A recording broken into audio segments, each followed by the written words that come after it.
Assalamualaikum warahmatullahi wabarakatuh.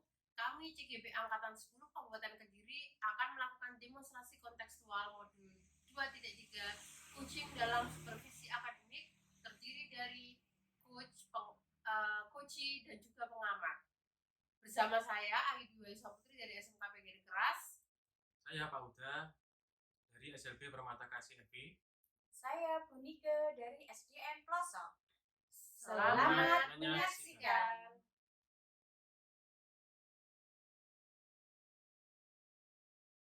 Assalamualaikum warahmatullahi wabarakatuh.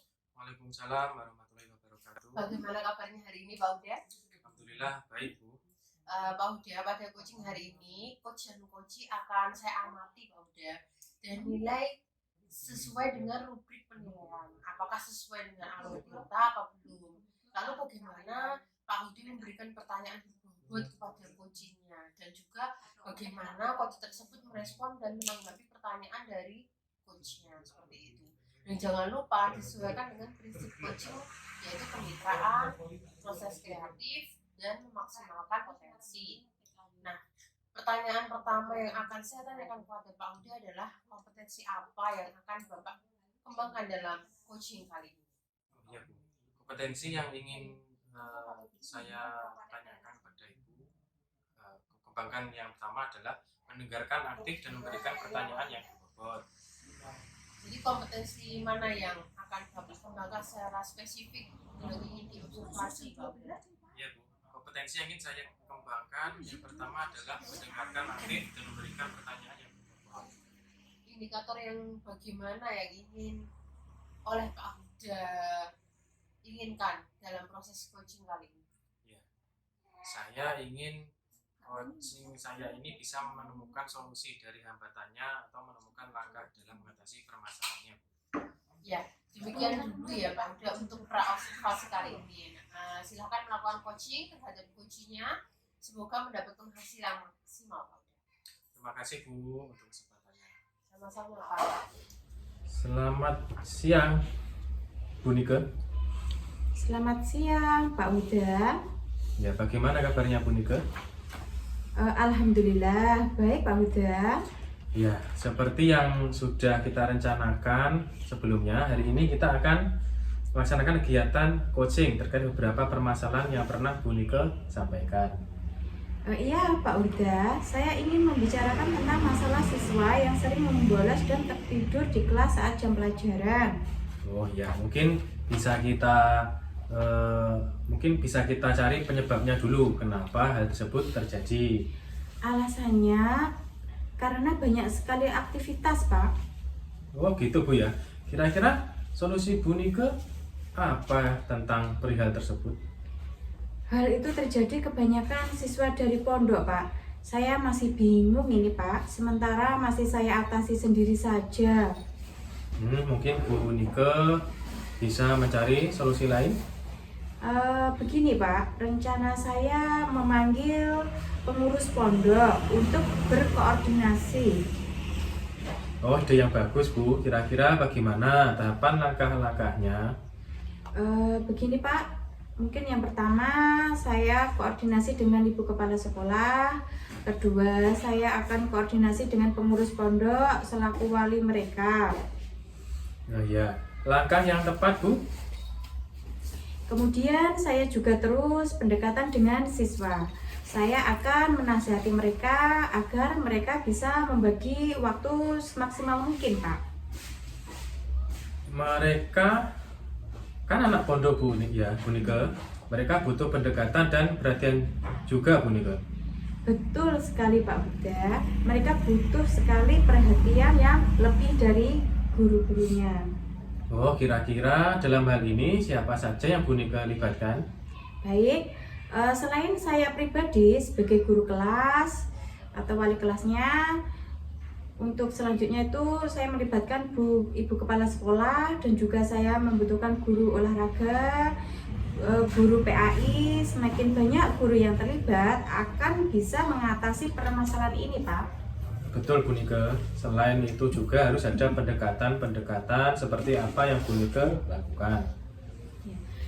menasihati mereka. Selain itu saya juga ingin menggali lebih jauh jadwal mereka seperti apa. Dari situ saya akan tahu dan memberikan solusi agar mereka bisa memanage jadwal sebaik mungkin, Pak. Betul Bu Nike. Kira-kira jika hal tersebut sudah dilakukan, ukuran keberhasilannya apa ya Bu Nike? Dikatakan berhasil jika mereka sedikit demi sedikit tidak lagi membolos atau bahkan tidur di kelas saat jam pelajaran, Pak. Alhamdulillah Pak Uda, coaching Pak Uda berjalan dengan baik dan lancar. Ya, tadi saat sebelum melaksanakan coaching, saya menanyakan indikator ketercapaian, ya kan? Dari indikator ketercapaian yang dilakukan Pak Uda tadi, apa saja yang sudah dilakukan terkait indikator tersebut? Iya Bu. Alhamdulillah saya sudah menyelesaikan, saya sudah melakukan coaching sesuai alur tirta, menanyakan tujuan, identifikasi, rencana aksi, dan serta tanggung jawab. Menurut saya sebagai observer nih Pak Uda nih, Pak Uda tadi sudah sangat bagus dan menjalankan coaching sesuai alur tirta dan memberikan pertanyaan tersebut sehingga coaching bisa menemukan solusinya sendiri. Selain itu pada coaching ini Pak Uda juga sudah menerapkan prinsip coaching. Sekali lagi selamat ya Pak Uda. Iya Bu. Dari yang sudah Pak Uda lakukan ini, kompetensi apa yang ingin Pak Uda kembangkan? Oh iya, kompetensi yang ingin saya lakukan lagi adalah mengajukan pertanyaan yang berbobot. Karena dengan mengajukan pertanyaan yang berbobot sesuai dengan kata kunci dari coaching, saya dapat memanggil informasi lebih banyak lagi dan dapat menemukan sebuah solusi.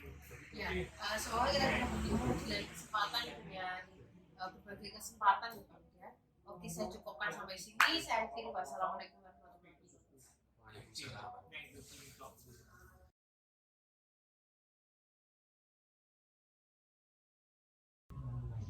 Assalamualaikum warahmatullahi wabarakatuh. Waalaikumsalam, Funika. Bagaimana kabarnya hari ini, Bu Ayu? Alhamdulillah baik, Funika. Bu Ayu, pada coaching hari ini, coach dan coaching akan saya amati dan nilai sesuai dengan rubrik penilaian. Apakah sesuai dengan alur kita apa belum? Lalu bagaimana Ibu Ayu memberikan pertanyaan berbobot kepada coach dan juga bagaimana coach tersebut merespon dan menanggapi pertanyaan dari coachnya.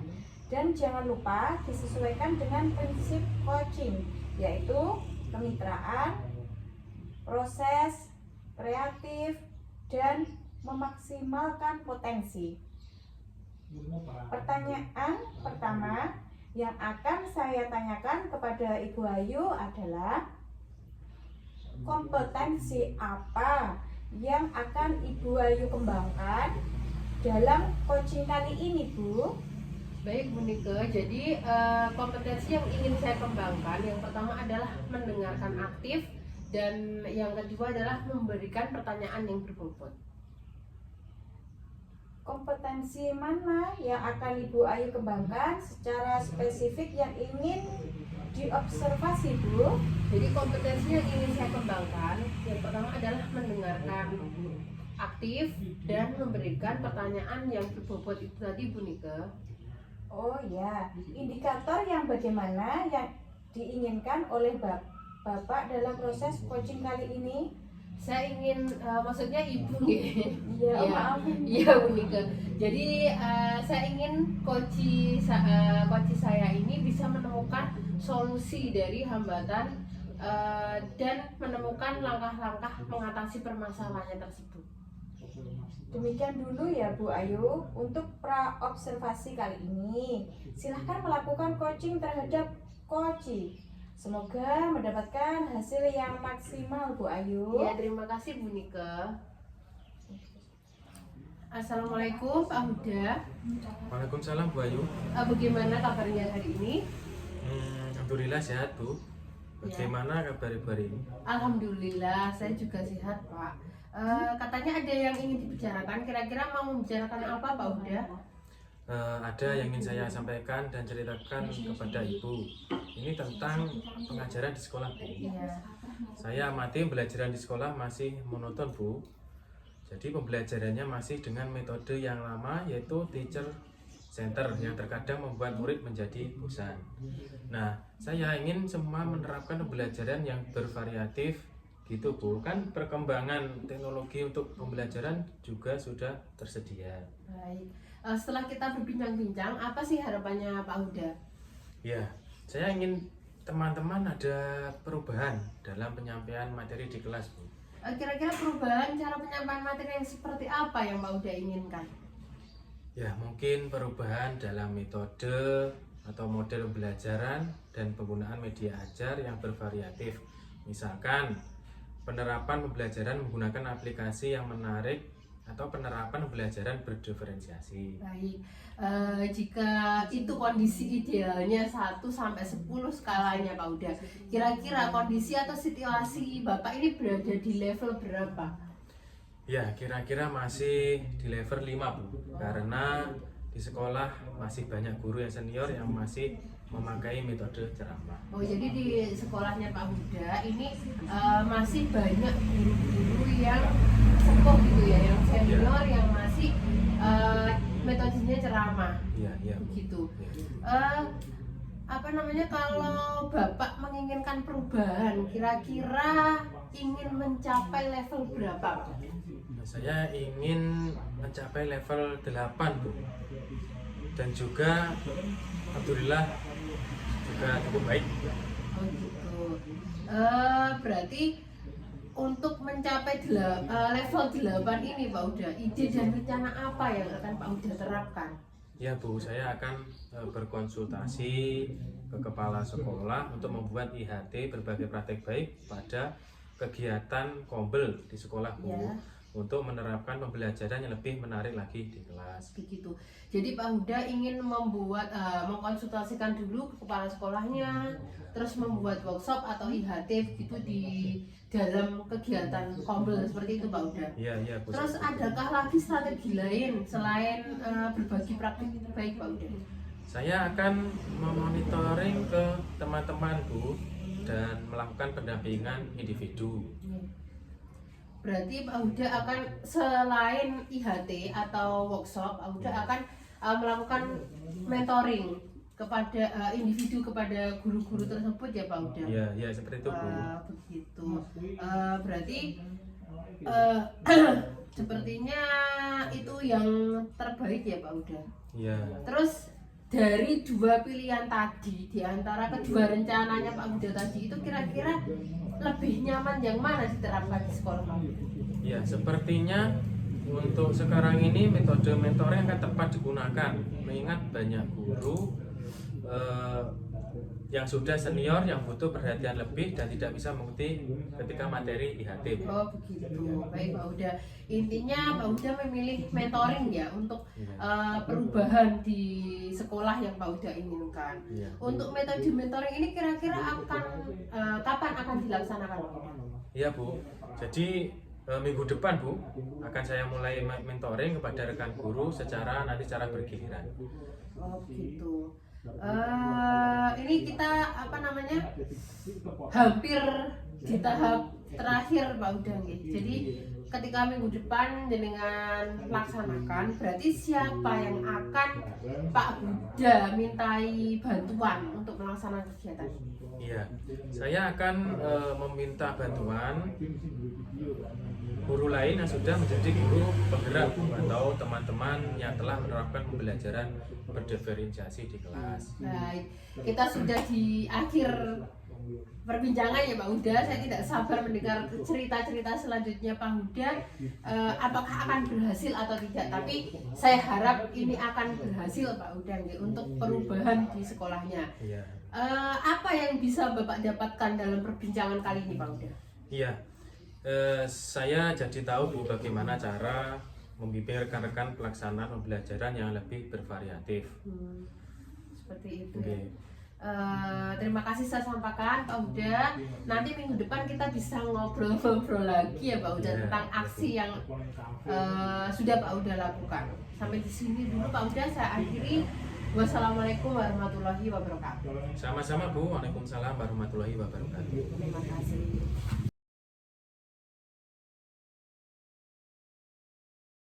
Assalamualaikum, selamat siang Bu Ayu. Waalaikumsalam, selamat siang Bu Nike. Seperti yang sudah kita rencanakan sebelumnya, hari ini kita akan melaksanakan kegiatan coaching terkait beberapa permasalahan yang pernah Bu Ayu sampaikan. Iya Bu Nike, saya ingin membicarakan tentang masalah pembatasan penggunaan gadget di sekolah Bu Nike. Baik Bu Ayu, tentang pembatasan penggunaan gadget di sekolah ya. Apa yang ingin Bu Ayu bicarakan? Baik Bu, saya ingin membicarakan mengenai salah satu peraturan di sekolah kita Bu Nika, yaitu tentang pembatasan gadget Bu Nika. Oh begitu ya Bu Ayu. Bisa dijelaskan lebih lanjut apa permasalahannya Bu? Oh tentu Bu, permasalahannya adalah yang pertama, siswa itu seringkali menggunakan gadget selama pembelajaran yang mengganggu konsentrasi mereka dan mengganggu proses pembelajaran. Lalu beberapa siswa juga menggunakan gadget untuk bermain game atau bermain media sosial yang mengurangi waktu yang seharusnya digunakan untuk mereka belajar. Lalu ada juga kasus siswa yang menggunakan gadget untuk melakukan tindakan bullying atau perundungan online terhadap teman-teman mereka. Gitu. Oh permasalahannya yang cukup serius. Apakah ada usulan, solusi atau untuk mengatasi hal ini? Saya memiliki beberapa ide Bu Nika untuk mengatasi permasalahan ini. Yang pertama, mengimplementasikan kebijakan yang lebih ketat terkait dengan penggunaan gadget di sekolah dengan sanksi yang jelas tentunya bagi pelanggarnya. Lalu melakukan sosialisasi kepada siswa kita, termasuk orang tuanya dan juga guru tentang pentingnya penggunaan gadget yang bijak. Berikutnya, saya bisa mengadakan pelatihan untuk guru tentang bagaimana mengintegrasikan teknologi ke dalam pembelajaran, sehingga siswa lebih tertarik begitu pada pembelajaran yang berbasis teknologi. Lalu ada lagi menyediakan ruang khusus Bu di sekolah untuk penggunaan gadget selama jam istirahat, sehingga siswa memiliki tempat yang aman untuk menggunakan gadget tanpa mengganggu pembelajaran di kelas. Seperti itu Bu. Itu terdengar sebagai langkah-langkah yang sangat baik Bu Ayu. Bagaimana rencana Bu Ayu untuk melaksanakan ini?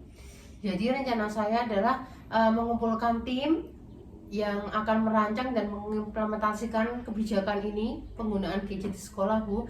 Lalu mengadakan pertemuan dengan orang tua siswa untuk membahas pentingnya penggunaan gadget dengan bijak.